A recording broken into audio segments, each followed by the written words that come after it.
As a business, obviously we're always reviewing and scrutinising our expense lines. Obviously power is an ongoing reoccurring cost. From the first bill we saw basically a 30% reduction in that bill cost. So that's been maintained throughout the life of the system today. From our perspective, it was a cash positive position from day one. Essentially the savings we'll make monthly on electricity bill more than covered the finance commitment. We're almost at the point where the finances is all settled. So again, we're in a better spot from that period on.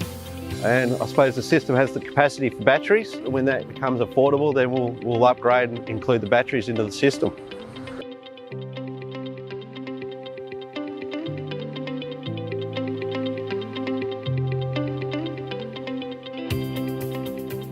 We're really happy with the product that we got, and we think bang for buck, we got a really good system and it hasn't let us down to date. And since then we've recommended them to a number of local businesses because they've delivered a great project here at the Bunbury Turf Club.